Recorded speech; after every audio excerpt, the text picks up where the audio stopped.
In this extra step, we're going to actually give our player the ability to hover by holding the space bar after they jump. And that hover is, of course, going to use up some stamina, so you can't do it forever, but it'll give you a chance to kind of glide around in the air for just a second. So let's go back into our resources folder, go to scripts, and then created. And we're going to right-click, go to the Create tab, and select C# script, and we're going to name this hover. Again, make sure you're typing the name in and hitting enter before you click off of that script. Once you get that attached, go ahead and go to your player, select your player in the hierarchy, and just drag that hover script right onto it in the inspector here, and then we can go ahead and open it up. So we need to get a couple variables to start first. We're going to give ourselves some space at the top, and we're going to say player controller PC, just like that, and then player stats, just like that. Next, we'll drop into start, and we'll say PC equals get component. Oops, not player stats, but player controller. There we go, open and close parentheses.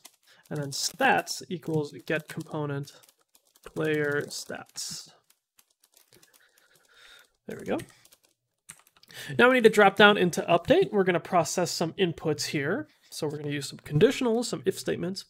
We're going to say if input.getKeyDown, open and close parentheses. We're going to say keyCode.space. And then after our input there, we're going to say and stats.cur stamina. So that's what our player's stamina is currently at. If that stamina is currently greater than 1, then we're going to say pc.fall equals false.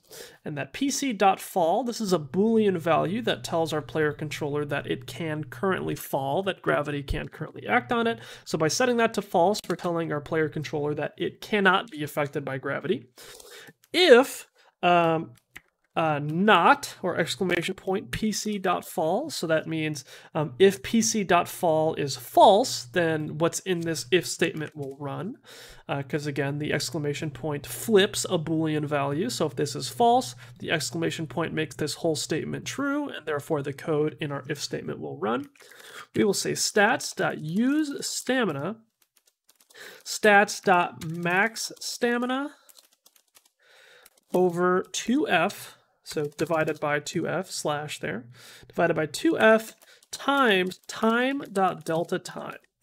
So what that's essentially going to do is make it so that we're going to use up half of our max stamina. So however much stamina we have at max, by dividing it by 2, we're going to use half of it over the course of 1 second, because multiplying by time.delta time essentially it does what's called normalizing the consumption of this stat, and will make it so we use it over the course of 1 second. So we're going to use half of that that max stamina over 1 second, or if we hold it for 2 seconds, then we'll use all of our possible stamina. And then in our last conditional, we're going to say if input.getKeyUp, keycode.space. So if we let go of the space bar, or, so we hold shift and tap that / key, we get these 2 vertical lines, and that means or. So or stats.cur stamina, oops, not sir stamina, cur stamina, is less than 1, then we want to fall. So then we can set pc.fall equal to true. Cool, and once you finish that, go ahead and save the script with the controller Command S or clicking that icon up there, and then you can go back to your scene and test it out. Go ahead and jump with the space bar and then hold the button down and see if you just float right along. As we go through and make changes to our player by adding objects or making tweaks and things, let's always make sure that this serves as a nice reminder. Let's always make sure that we select our player, go to the Overrides tab, and hit Apply All, just to make sure that all of the changes we're making are applied to our player in all of our scenes.